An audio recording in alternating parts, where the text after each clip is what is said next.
Around 1250 BCE, a painter named Amenhotep is lying on his back on a wooden scaffold 100 meters underground, and the ceiling above him is wrong. He's been down here since before dawn. The oil lamp beside him has been burning through oxygen for 6 hours, and the air tastes like copper and smoke. And the blue he's been applying to the sky panel, the field of deep color through which the dead king's soul will travel for eternity, is half a shade off. Too gray, not saturated enough. Nobody will ever see this ceiling again once the burial chamber gets sealed. There are no inspections for the afterlife, no foreman coming to check his work. He could leave it. He knows he could leave it. He scrapes the section back, grinds the pigment again and starts over. That reflex, fixing a mistake that the universe will never notice because the wall deserves to be right, is something Amenhotep's father built into him before he ever held a brush. His father learned it in corridors exactly like this one, from his father before him.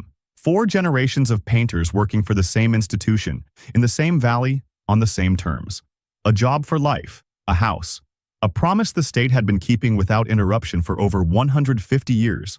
What Amenhotep can't know, lying on that scaffold with blue on his hands, is that by the time he's old, that promise will be worth nothing. The institution that defined every generation of his family is running out of money, out of gold, and out of excuses.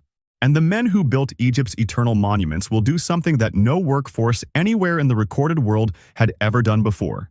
And one of the people involved will write a confession so brazen it reads like a man who genuinely enjoyed himself. But none of that's happened yet. Right now, Amenhotep has a ceiling to fix. Part 1. Not what you think. Here's what most people get wrong about Amenhotep and the men who worked beside him. They weren't slaves. They weren't prisoners.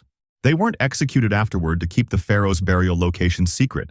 That last one is a Hollywood invention with zero historical support. And it falls apart the moment you consider that this was a multi-generational workforce that ran for 450 years, with sons inheriting their father's positions and retiring into their own elaborately painted tombs. You don't build a 4.5-century hereditary institution out of people you're planning to kill. These men were state employees, free citizens, full legal rights, their own court system, their own police force, a dedicated village physician, and a literacy rate of around 25 to 40% among adult males. At a time when most of the known world couldn't read a single word, their official title was servant in the place of truth, and in the rigid hierarchy of ancient Egypt, that title actually opened doors. The village that housed them sat in a narrow, scorched valley on the west bank of the Nile, hidden between limestone cliffs with no road in and no breeze reaching it. Roughly 68 to 70 terraced houses lined a single main street inside a walled enclosure, housing about 120 skilled workers plus families and support staff, around 1,200 people total. The state put them there deliberately. These men knew exactly where every pharaoh was buried. Containing them was the only sensible policy. Amenhotep was born inside those walls. He grew up watching his father leave before sunrise, cross the ridge, and disappear underground for the day. He understood the arrangement before he could explain it. The state provided everything: a house for life, a hereditary job, grain rations generous enough to feed a family of 10 with surplus left to trade, regular deliveries of fish, lentils, garlic, oil, firewood, pottery, linen, and beer, thick and nutritious, brewed at home from the grain ration and distributed to everyone including the children, which is a detail that takes a moment to fully absorb. Government-issued beer. For the kids, ancient Egypt was a different place. In exchange, you lived where the state put you, worked when the state said work, and kept your mouth shut about everything you saw underground. Amenhotep's father called it a fair trade. Amenhotep believed him, because why wouldn't he? The rations arrived every month without fail. The house never changed hands, and the work mattered in a way most men's work never would. There was one problem the village couldn't solve, and that was water. 2 attempts to dig a well both failed. The second shaft went 52 meters down before they gave up and used the hole as a rubbish dump instead. Water had to be carried in daily by a support crew from outside. The rubbish dump, though? That turned out to matter more than anyone expected. But that comes later. The crew Amenhotep joined as a young man was organized into left and right gangs, draftsmen who drew the preliminary figures in red pigment, master artists who corrected them in black, painters like him who applied the final color, and a support corps of stonecutters, plasterers, and carpenters. Each position hereditary, each one already filled by the time most men were born into it. Competition for the upper positions was fierce enough that workers kept written records of gifts sent to administrators to influence hiring decisions. Ancient resume padding, in ink, on limestone, preserved for 3,200 years. Some things are genuinely timeless. Amenhotep is a painter, not a draftsman, not a foreman. He knows the ceiling needs to be right, not because anyone above him will check it once it's sealed, but because he'll know it isn't. That standard came from his father. It's the only thing he inherited that nobody can take back. Part 2. What the work actually was. The blue that Amenhotep ground and reground in that underground corridor wasn't paint you bought from a supplier. It was manufactured by heating silica sand, limestone, copper compounds, and a binding material to somewhere between 850 and 1,000 degrees Celsius for up to 100 hours. The world's first known synthetic pigment, a recipe refined over 2,000 years that still required judgment that only came from experience. Get the temperature wrong and the batch turned gray, crumbled, or refused to bond to plaster. If the sky in a pharaoh's tomb came out the wrong shade, that judgment was the painter's. And so was the mistake, which is why he started over in the dark 6 hours into a shift that began before dawn. The Valley of the Kings is a 45-minute hike from the village, steep enough that your legs are burning before the sun clears the ridge. Amenhotep and the crew crossed over before dawn and went underground, and beyond the first bend in any corridor, there was no daylight at all. They worked by ceramic oil lamps, shallow dishes of oil with floating linen wicks, salt added to reduce soot, each one throwing a circle of amber light roughly the size of a kitchen table, with complete darkness beyond the edge. The air got worse the deeper you went. The lamps burned through oxygen. The stone-cutting crews working ahead generated a permanent fine mist of limestone dust, particles fine enough to bypass every defense the human respiratory system has, and embed directly in lung tissue. The condition this eventually causes is irreversible, progressive, and carries a 20-year delay before symptoms appear, meaning workers absorbed the damage for 2 full decades before they felt anything. The village physician said the dry cough some of the older men developed was common, and nothing to worry about. He wasn't lying. He just didn't know what he didn't know. The paintings these men produced, breathing stone dust, working by lamplight for a sealed room no living eye would ever see again, were among the most technically demanding decorative works made anywhere on Earth in this period, and the standards governing them didn't flex. Every human figure in an Egyptian royal tomb was constructed on a proportional grid, a line of red pigment snapped against the plastered wall with a taut string. A standing figure measured exactly 18 squares from soles to hairline, never the crown of the head, because the crown belonged to the headdress and the headdress belonged to the god. Knees at square 6, lower buttocks at square 9, the exact midpoint of the body, and if that midpoint drifted even slightly, every measurement below it cascaded wrong. Shoulders at 16. This wasn't freehand artistry. It was engineering executed by lamplight on curved ceilings, and the standards didn't adjust because the air was bad or the shift had gone long. Amenhotep has been doing this for years, and he still checks the grid before he starts every panel. Not because his foreman will notice, but because once the tomb is sealed, that panel exists for eternity, and eternity deserves a correct midpoint. Part 3. The people. The records remembered. Here's what makes this community unlike almost any other in the ancient world. We know their names. Not just Amenhotep, specific people, specific personalities, specific bad days, documented in their own handwriting and preserved across 32 centuries by accident.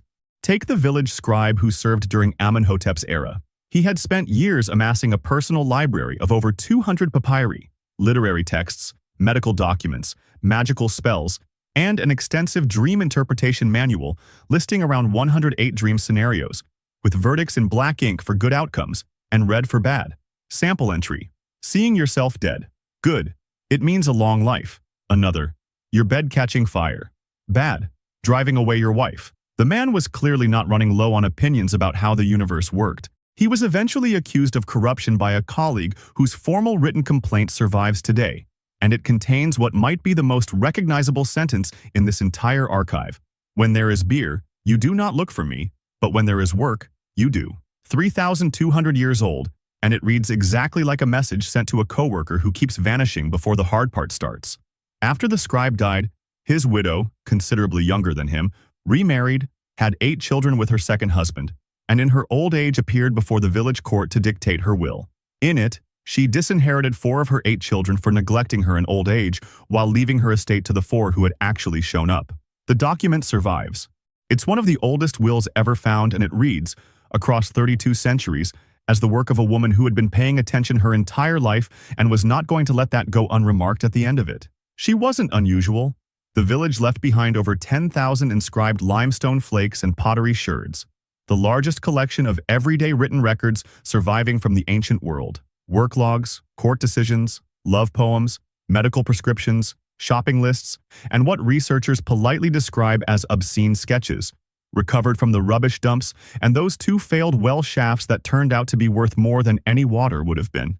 The British Museum holds an attendance register right now, covering 280 working days for 40 named workers, with every single absence annotated in red ink by the scribe who knew them. Scorpion bite, eye problems, brewing beer, embalming a relative, and this is a real entry, written by a government official in the 13th century BCE, wife bleeding, meaning workers were expected to stay home and assist during menstruation, and the state officially recognized this as a valid reason to miss a shift. Government-mandated leave in ancient Egypt.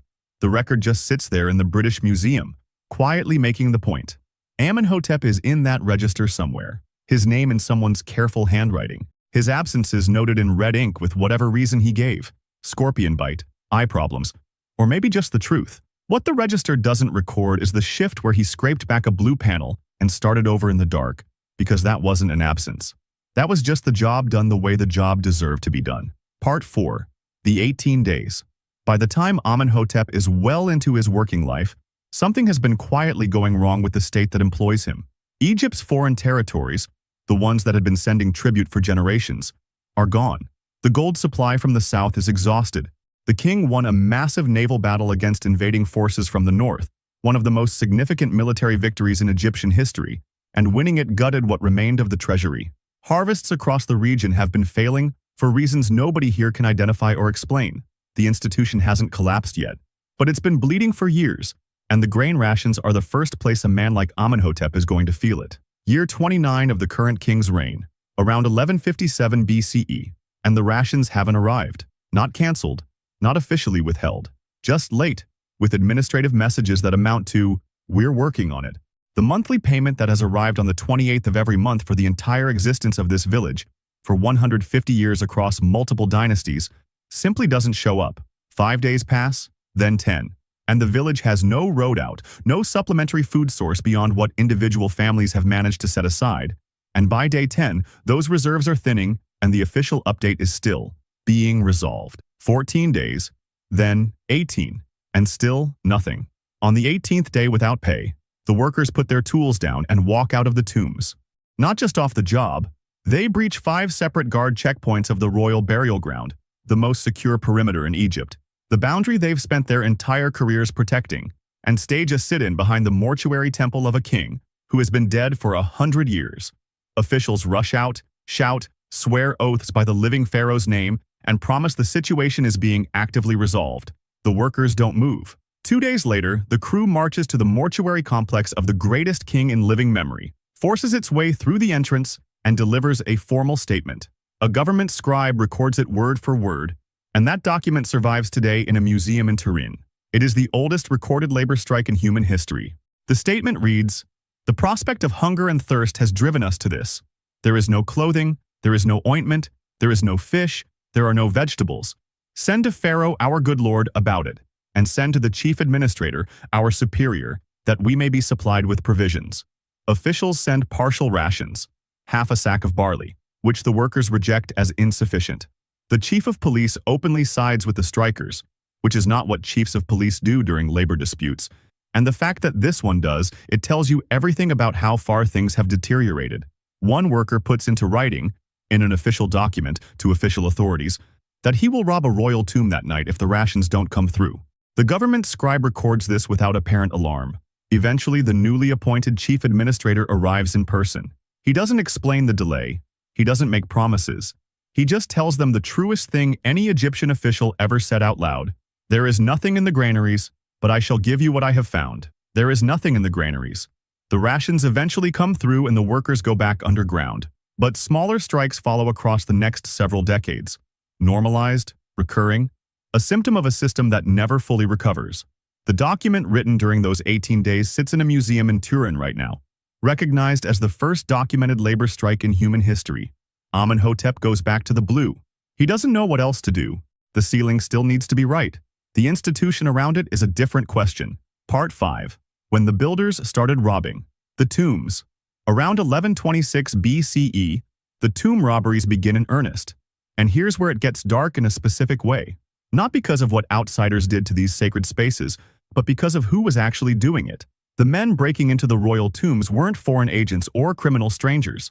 They were workers, stonecutters, support staff, men from inside the same community who had walked the same ridge path every morning for years and knew every corridor of every royal tomb because they'd spent their careers cutting and painting them. They knew the layouts, the guard schedules, and exactly where the gold was. One of them gives a confession that survives today. In it, he describes precisely how he and a group of companions broke into the burial chamber of a pharaoh from an older dynasty, opened the sarcophagi, stripped the gold and amulets from the royal mummies, set fire to the wooden coffins to destroy the evidence, and divided the proceeds equally. When he was caught, he used his share of the stolen gold to bribe the official handling his case, was released, was reimbursed by his partners, and continued robbing tombs. His official written confession to the authorities about desecrating royal burials states that he kept going because there was so little risk of loss and so much wealth to be gained. He filed that with the government and apparently had no concerns about what it looked like. The investigation was assigned to the mayor of West Thebes. He conducted a thorough review of the evidence, interviewed witnesses, examined the documentation, and concluded there was no credible wrongdoing to pursue. The official who had originally raised the accusations disappeared from the historical record entirely after that. Just gone. No further mention anywhere. 17 low-ranking temple workers were convicted and executed. The mayor kept his position and continued his work. The village was abandoned around 1080 BCE. Libyan raids, a civil war between the high priest and the crown, and an ongoing robbery crisis that made the isolated valley impossible to secure. The families packed what they could carry and relocated to a fortified temple complex several miles away, leaving the houses standing, the shrines intact, 3.5 centuries of accumulated community abandoned in an empty valley with no road in. The men who built the tombs and then robbed them weren't different men with different values. They were the same men, in the same valley, after the state that made the original promise stopped keeping it. The job was always sacred. The institution around it turned out to be something else. What they left behind in those rubbish dumps, in the 2 failed well shafts, in the limestone chips scattered across 450 years of daily life, was something no pharaoh's tomb could match. Attendance records with names and reasons, court decisions, love poems. A widow's will cut half of her children out of her inheritance for not showing up when it mattered. And a note from one worker to another that reads, across 32 centuries, exactly the way it would read today. When there is beer, you do not look for me, but when there is work, you do. No more royal tombs were cut into the valley after that. The tradition ended the way things end when the money runs all the way out, not with ceremony, just a last ordinary shift, and then no shift after that, and the quiet understanding that no shift is coming. October 16, 1817. The explorer Belzoni breaks into the tomb of the king that Amenhotep and his crew spent years finishing. 137 meters of corridor, 11 years of work, every surface covered in painted raised relief. The colors look like they were applied last week. The deep blue astronomical ceiling with its golden stars. Every figure on every wall proportioned to the exact standard it always required. 3,000 years in the dark, sealed, and nothing has faded. On the floor of a side chamber, exactly where someone left them on the last day of the last shift, the brushes, the pigment dishes, the blue still in them. The institution didn't hold. The granaries emptied, the mayor walked free, and the village was eventually forgotten under desert sand. But the ceiling is still right. The blue is still the right shade. The mistake that Amenhotep scraped back and fixed in the dark, because the wall deserved it, is still, 3,000 years later, exactly what it was supposed to be. That part held.